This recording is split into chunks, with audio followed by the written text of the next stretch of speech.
16 November সকালে পাবনা সদরের বেতেপাড়া এলাকায় উপজেলা মৎস্যজীবী দলের সাবেক যুগ্ম আহ্বায়ক জালাল উদ্দিনকে কুপিয়ে হত্যা করে দুর্বৃত্তরা।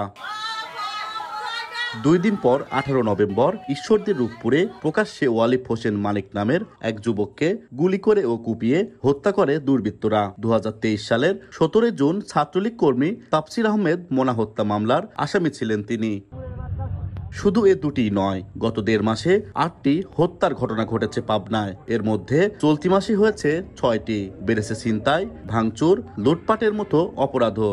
এসব ঘটনায় কয়েকজন গ্রেপ্তার হলেও ধরাছোঁয়ার বাইরে মূল আসামিরা। আইন শৃঙ্খলা বাহিনীর নিষ্ক্রিয়তার সুযোগ নিচ্ছে অপরাধীরা, মনে করছেন এলাকাবাসী। বিভিন্ন স্থানে চুরি, ছিনতাইয়ের ঘটনাও আমাদের নজরে এসেছে। একটি মাসে 8টি খুন একটি জেলায়, এটা প্রমাণ করে যে আদৌ প্রশাসন ব্যর্থ। আইন শৃঙ্খলা বাহিনী আমূল পরিবর্তন করতে হবে, একটা সংস্কার করতে হবে, তাহলে দেশের আইন শৃঙ্খলা পরিস্থিতি নিয়ন্ত্রণে নিয়ে আসা সম্ভব। বিভিন্ন জায়গায় দেখতেছি আমরা খুন বেড়ে গেছে, কিশোর গ্যাং বেড়ে গেছে, ছিনতাই বেড়ে গেছে। আইন শৃঙ্খলা বাহিনী যারা আছে, পুলিশ প্রশাসন সহ এদেরকে আরও অ্যাক্টিভলি যদি কাজ করে তাহলে মানুষের মধ্যে আস্থা আসবে।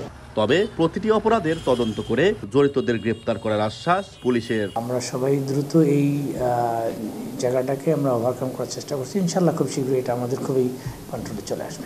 পুলিশের তথ্য অনুযায়ী গত 1 বছরে পাবনায় হত্যাকাণ্ড হয়েছে 48টি।